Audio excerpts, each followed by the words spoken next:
Steve Adubato, I'm here at the Healthcare Foundation of New Jersey, and it is my honor to introduce the leader of that team, Marsha Atkind, who is a person who, we started this conversation, I don't know, a year ago? Yeah. We just finished a forum, not to air, but we interviewed every person who was part of that forum, called Breaking the Cycle of Teen Abuse and Teen Bullying.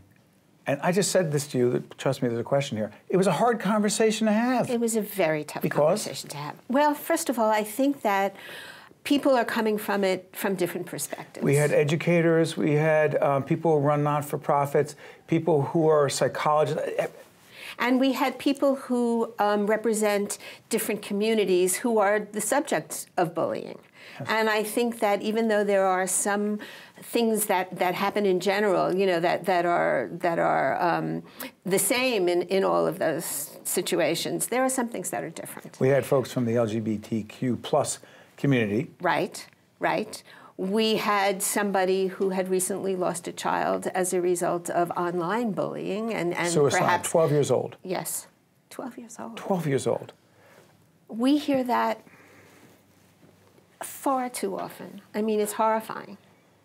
I think that what she said had a lot of validity, which is that online platforms magnify bullying and make it much worse. You know, it used to be if you and I and a couple of other people were together and somebody said something hurtful to someone else, right, it really hurt the person who was the target, but it was confined to the 4 or 5 or 2 or however many people were in the room. With social media, it's multiplied. It could be out in the whole world. Everybody in high school or everybody in junior high school could see that. Their parents could see that.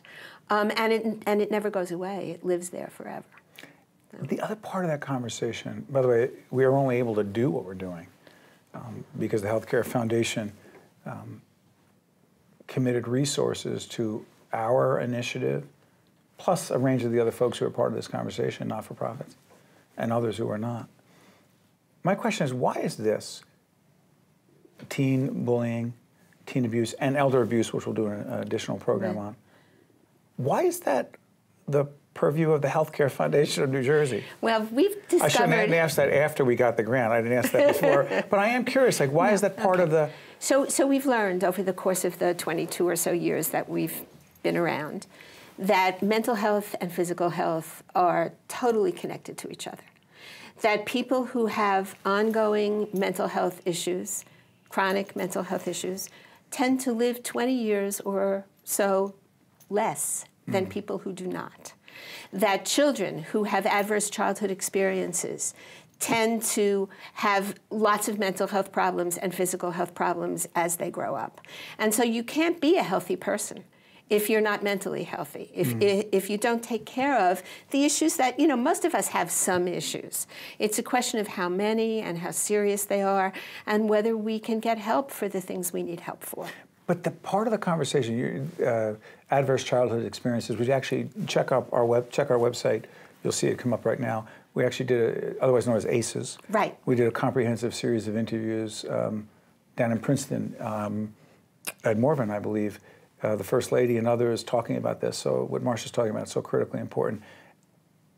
The thing that struck me about the conversation is that when we started talking about solutions, potential solutions, well, the schools need to, administrators, principals, teachers, they need to be the ones. No, it starts in the home. And is it? So I think the problem is that there's not a magic bullet.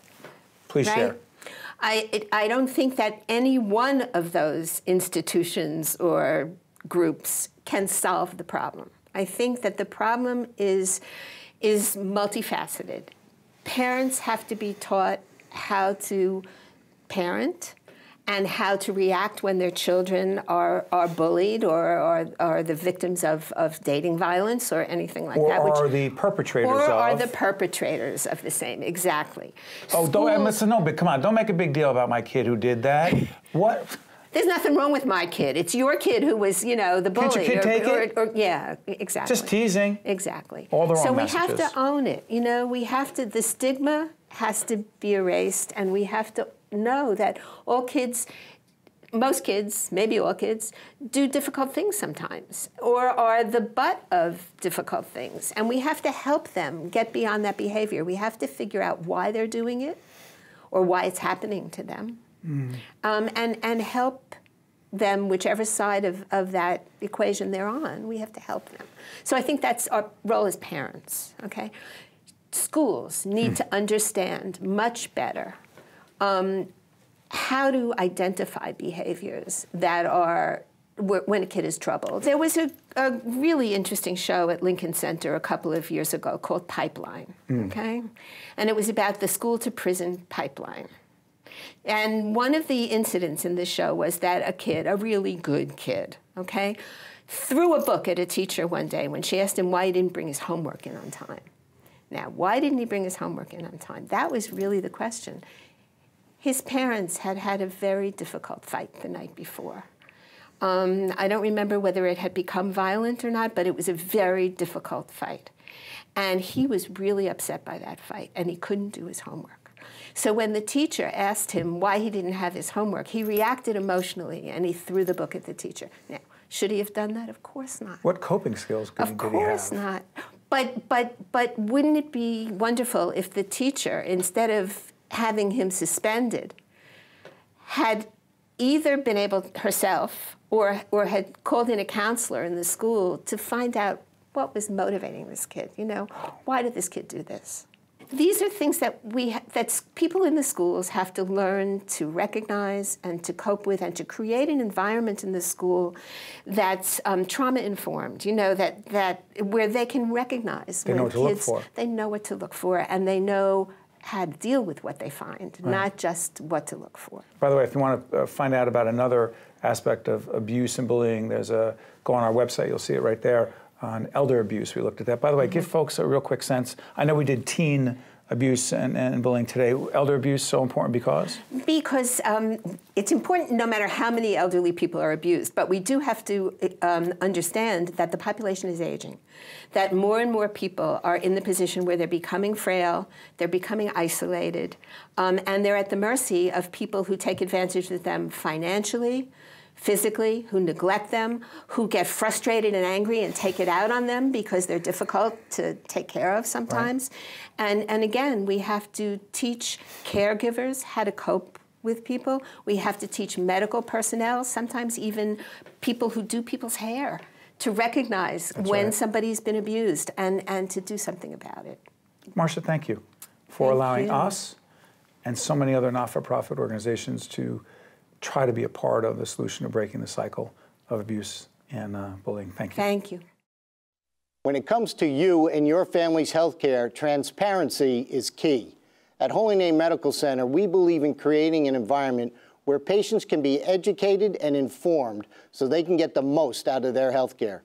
As New Jersey's healthcare industry continues to evolve and change, Holy Name remains committed to providing patients with high-quality, accessible, and affordable health care. Also brought to you by the Northward Center and by PSE&G, committed to improving New Jersey's economy and strengthening its communities.